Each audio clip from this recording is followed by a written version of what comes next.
Salam sejahtera, terima kasih kerana bersama dengan saya di Nazilin Unity Channel. Amanah keluar kerajaan? Tidak mungkin. Tapi, seorang lelaki ini kata, jika saya presiden amanah, saya pertimbang keluar kerajaan. Jadi amanah nak gabung dengan siapa? Takkanlah amanah nak gabung pula dengan Mahathir Mohamad. Takkanlah amanah nak gabung pula dengan Perikatan Nasional yang mana amanah sendiri adalah pecahan daripada PAS. Siapa lelaki ini yang mencadangkan kalau dia presiden amanah, dia mempertimbang keluar kerajaan? Sejauh mana hebatnya dia?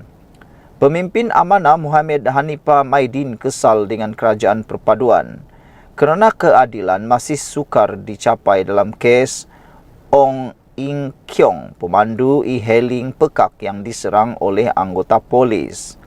Bekas Timbalan Menteri Undang-Undang era pentadbiran Pakatan Harapan PH 2018 itu berkata, jika dia menerajui amanah, maka dia tidak akan teragak untuk mendesak Mesyuarat Agung Luar Biasa EGM. Jika saya presiden amanah yang saya tidak berminat dan tidak layak, saya akan mendesak EGM untuk mengundi sama ada untuk kekal atau keluar daripada kerajaan perpaduan. Selesai, katanya.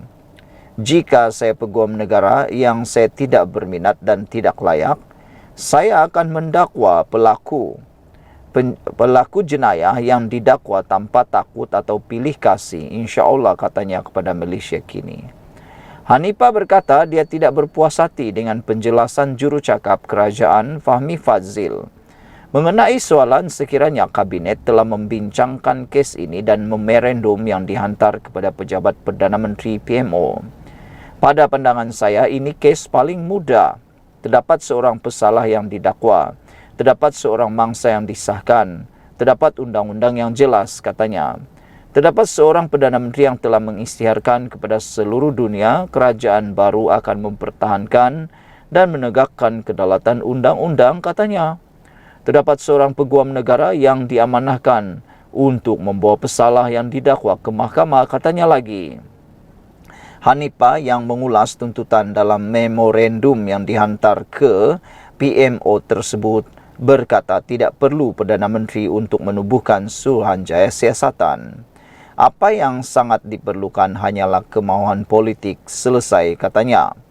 Pada pandangan saya, kata beliau lagi, hal ini dengan segala hormatnya amat memalukan.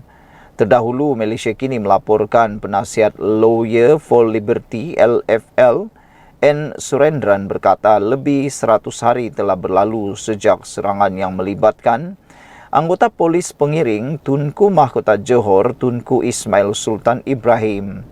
Sejak hari pertama, pihak polis sudah mengetahui siapa pelaku tersebut.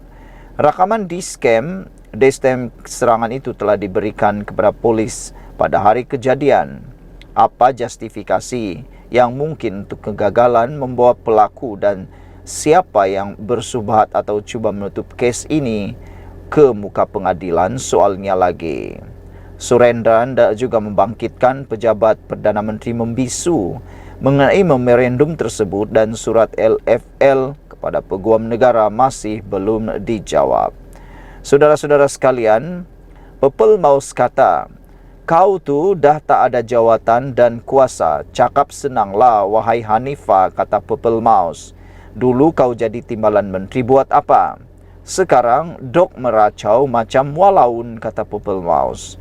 Indigo pula ada juga memberikan komen. Pepel Tetel kata, biarlah undang-undang yang selesaikan kes tu. Kamu boleh selesaikan kalau kamu jadi presiden amanah. Kalau keluar kerajaan, boleh ke kes tu selesai, soal Pepel Tetel. Nasib presiden amanah bijak, tak pilih kamu jadi ahli parlimen, kata beliau. Ping Merlin pula kata, patutlah awak tak jadi presiden amanah. Tak berapa bijak. Boikot Mamat ini, kata Ping Marlin. Cuba pecah belahkan kerajaan perpaduan, katanya lagi. Saudara-saudara sekalian, sekian dulu untuk kali ini. Jangan lupa tinggalkan komen anda. Sila tekan butang subscribe. Kita jumpa lagi. Bye-bye. Salam sejahtera, terima kasih kerana bersama dengan saya di Nazilin Unity Channel. Ada orang kata padan muka lelaki ini. Ada orang kata habislah kau lelaki, kata mereka. Ini apabila Yusuf Radwe atau Yusuf Raude yang pernah menyaman Anwar Ibrahim kini diheret ke mahkamah didakwa edar ganja. Tak sangka lelaki ini rupa-rupanya telah didakwa edar ganja. Apa cerita? Lelaki yang menyaman Perdana Menteri Anwar Ibrahim berhubung serangan seksual dituduh di mahkamah atas kesalahan mengedar 305 gram ganja Jumaat lalu. Ada netizen kata, baru dapat penangan, baru kata mereka kena hukum karma segera. Ada yang kata siapa suruh fitnah Anwar Ibrahim. Sekarang giliran anda terima hukuman, terima balasan, kata netizen. Muhammad Yusuf Raude dituduh di Mahkamah Magistrate Kuala Lumpur atas kesalahan mengedar bahan terlarang itu di depan surau di Ibu Pejabat Kontijen Polis di Kuala Lumpur. Bekas pembantu kajian itu didakwa melakukan kesalahan itu sekitar jam 10.15 pagi pada 6 September dan dituduh di bawah Section 39B dalam kurungan 1 kurungan E Akta Dadah Berbahaya 1952. Jika sabit kesalahan, dia boleh dipenjara sehingga seumur hidup dan dikenakan 12 sebatan. Tiada pengakuan direkodkan di hadapan Magistrate S. Arjonte kerana kes itu akan dipindahkan ke Mahkamah Tinggi. Bekas pembantu Anwar itu ditahan sekitar jam 9.30 pagi pada 6 September dan telah direman sejak itu. Peguamnya Muhammad Rafiq Rashid Ali mengatakan polis menahan Yusuf selepas menemukan 2 pucuk pistol dipercayai tiruan dan ketulan mampat disyaki ganja di dalam kenderaan dinaiki suspek di Jalan Bukit Kiara di Kuala Lumpur. Rafiq berkata Yusuf memberitahu penyiasat senjata api dan dadah itu bukan miliknya dan dia tiada kaitan dengan bahan terlarangan tersebut. Malah ujian air kencingnya menunjukkan keputusan negatif. Peguam itu berkata Yusuf memberitahu pihak polis senjata api dan dadah itu diletakkan di dalam keretanya oleh pihak yang mempunyai dendam atau permusuhan dengannya. Yusuf mempunyai tuntutan sivil yang sedang berlangsung di Mahkamah Tinggi Kuala Lumpur berhubung dakwaan Anwar menyerangnya secara seksual di pejabat Presiden PKR pada Oktober 2018. Dia menjadi tumpuan apabila dia mendedahkan akuan bersumpah yang mengandungi dakwaan serangan seksual tersebut pada sidang media 4 Disember 2019. Pada 14 Januari 2020, Jabatan Peguam Negara mengumumkan tiada bukti yang mencukupi untuk mendakwa Anwar di Mahkamah Jenayah atas kejadian yang didakwa berlaku 2 tahun sebelum itu. Setahun kemudian, Yusuf menyaman Anwar. Pada 7 Mei tahun ini, Mahkamah Sivil menolak permohonan Yusuf untuk memaksa polis mendedahkan keputusan ujian poligraf yang dia ingin gunakan untuk mengukuhkan samannya. Sekian dulu untuk kali ini. Jangan lupa tinggalkan komen anda, tekan butang subscribe. Salam sejahtera, terima kasih kerana bersama dengan saya di Nazilin Unity Channel. Mulanya, Tun Mahathir nak hentam Zahid. Ini pula yang Mahathir dapat. Tun Dr. Mahathir Mohamad hari ini dilihat cuba untuk menghentam tindakan Timbalan Perdana Menteri Datuk Seri Dr. Ahmad Zahid Hamidi. Namun bekas Perdana Menteri sebanyak 2 kali itu hanya mengundang kecemuhan dan sindiran orang ramai. Mahathir menerusi platform X mengeluarkan kenyataan mengaitkan Ahmad Zahid Hamidi dengan bukan sahaja disiasat tetapi sebenarnya didakwa dan dibicarakan di mahkamah. tanpa memperincikan kes apa yang dihadapi pengerusi Barisan Nasional BN itu.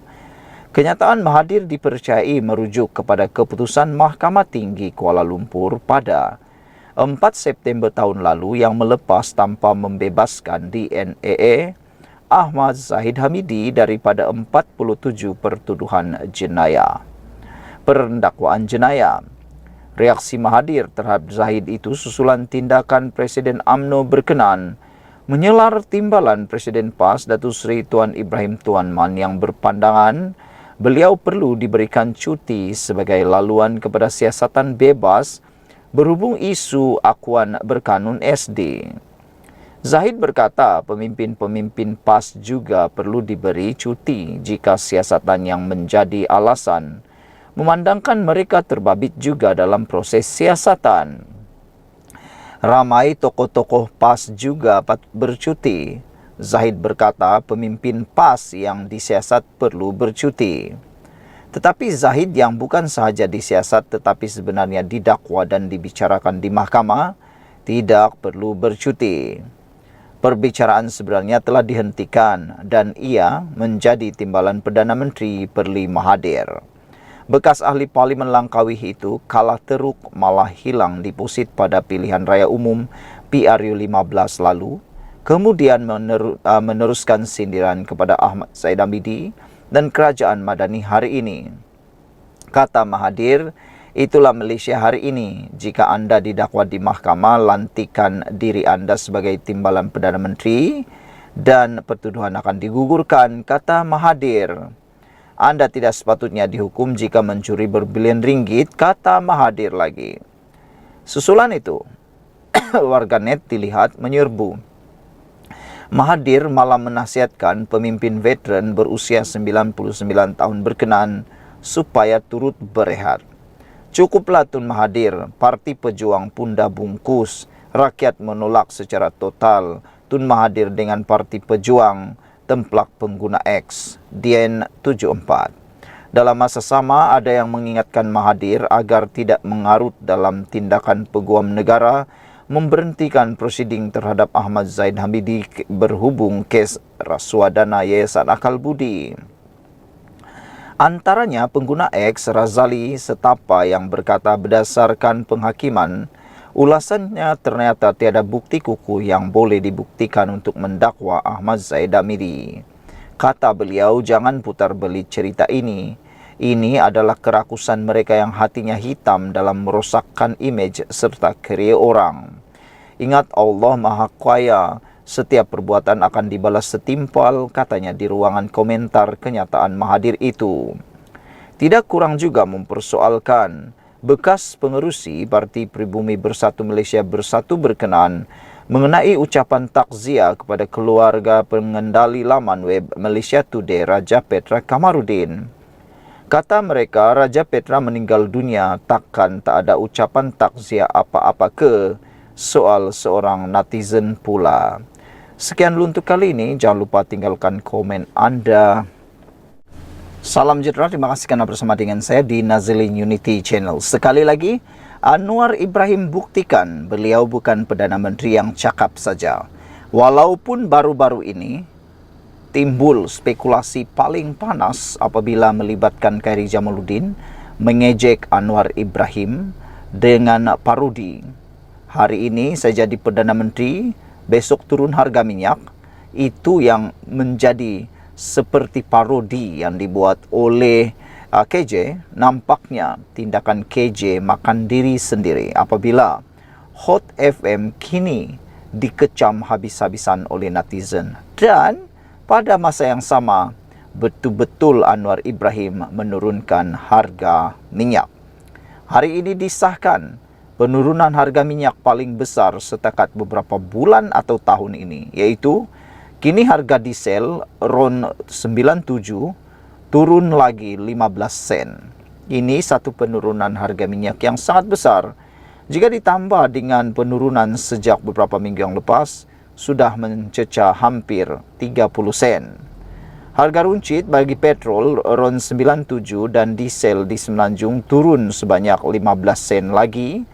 dengan masing-masing ditetapkan pada kadar RM3.25 seliter dan RM3.01 seliter, manakala RON 95 kekal pada kadar RM2.05 seliter untuk tempoh 12 hingga 18 September ini. Bagaimanapun, harga runcit diesel di Sabah, Sarawak dan Labuan kekal pada paras RM2.15 seliter. Kementerian Kewangan MOF menerusi satu kenyataan berkata, pengurangan harga runcit kedua-dua jenis bahan api itu selaras dengan penurunan harga pasaran minyak mentah dunia dan pengukuhan nilai ringgit. Sejak 8 Ogos lalu sehingga kini, kerajaan telah menurunkan sebanyak 34 sen seliter bagi harga runcit diesel di Semenanjung, manakala harga runcit petrol RON 97 turun 22 sen, kata kenyataan itu. Menurut kenyataan itu lagi, penetapan harga runcit produk petroleum secara mingguan adalah menggunakan formula mekanisme harga automatik APM. Kerajaan akan terus memantau perkembangan pasaran dan menyelaras harga dengan mengambil kira pergerakan harga pasaran minyak global dan menyokong kestabilan harga bagi memastikan kebajikan dan kesejahteraan rakyat terus terpelihara, katanya lagi. Pada Jun lalu, kerajaan mengumumkan harga diesel dijual pada RM3.35 seliter di semua stesen minyak di seluruh Semenanjung, susulan dasar penyesaran subsidi sebagai satu langkah mengukuhkan fiskal negara dan membentras penyeludupan bahan api itu ke luar negara. Diucapkan tahniah atas tindakan luar biasa PMX Kerajaan Madani ini. Salam sejahtera, terima kasih karena bersama dengan saya di Nazlin Unity Channel. Isu paling hangat dalam media sosial sekarang ini berkait dengan politik juga ialah apabila melibatkan Khairy Jamaluddin. Khairy Jamaluddin seakan-akan lupa di mana beliau berada. Khairy Jamaluddin seakan-akan lupa, kata netizen, bahawa beliau kini tiada lagi apa-apa kapasiti dalam politik Malaysia. Dan yang paling teruk sekali, dia lupa bahawa dia adalah DJ. Ini apabila akibat mulut KJ, habis Hot FM kena serang. Ini apabila tindakan beliau cuba mengejek Anwar Ibrahim, Perdana Menteri Malaysia.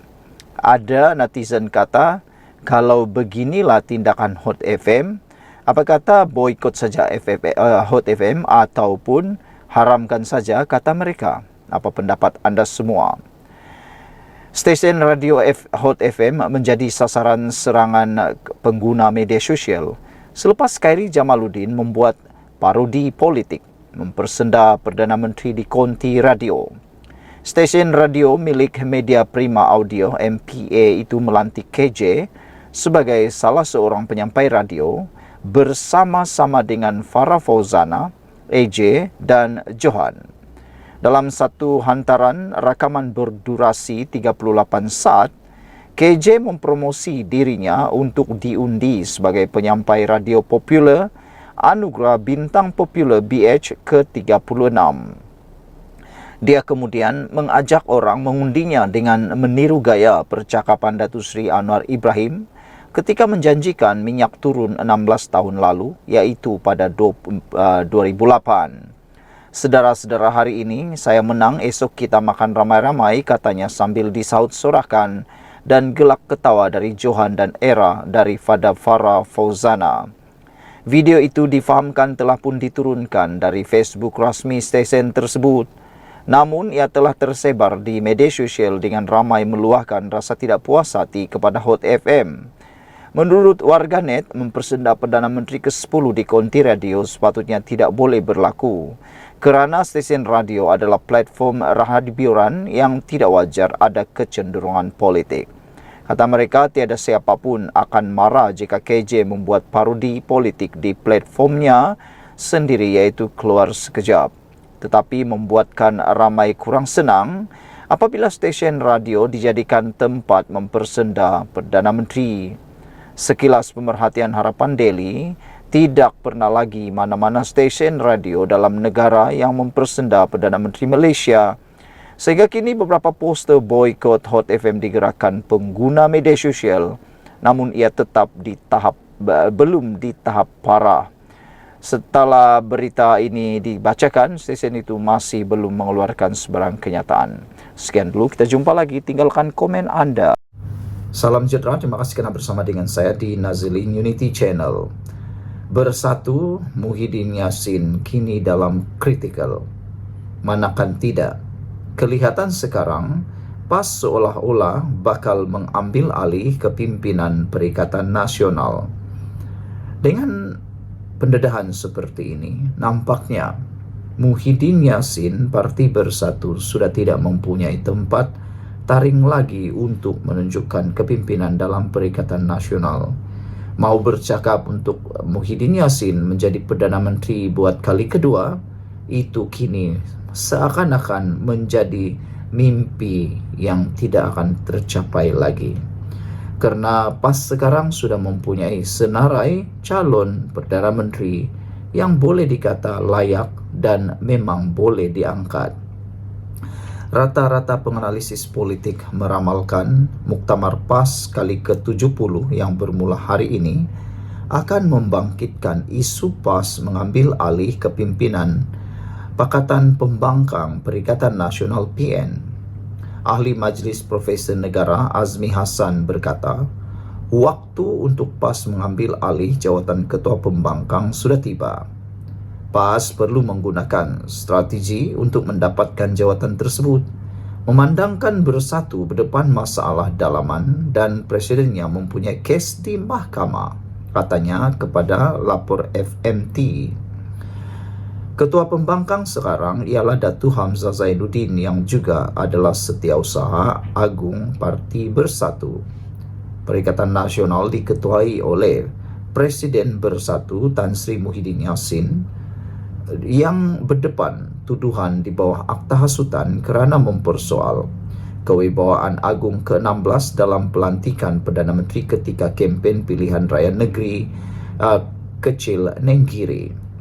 Penganalisis Zairini Azmi dari Universiti Sains Malaysia juga senada dengan Azmi dalam isu ini. Muktamar PAS ke-70 berlangsung mulai hari ini sehingga 15 September di Kerdau, Temerloh, Pahang. Saudara-saudara sekalian, dengan pendedahan dan juga pembongkaran seperti ini, nampaknya Parti Bersatu kini dalam bahaya besar. Kalau benar PAS mengambil alih kepimpinan dalam Perikatan Nasional, maka makin bahaya dan makin tergugatlah kekuatan Parti Bersatu. Buktinya ketika pilihan raya Nenggiri, calon pada Parti Bersatu adalah seakan-akan ditentukan oleh PAS.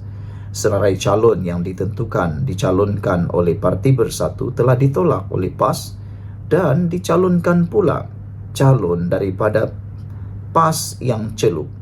Itu belum PAS mengambil alih kepimpinan Perikatan Nasional.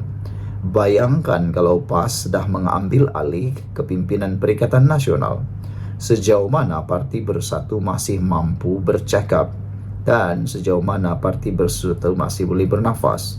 Yang pastinya kepimpinan Muhyiddin Yassin kini mula dipersoalkan. Seakan-akan beliau sudah tidak lagi relevan.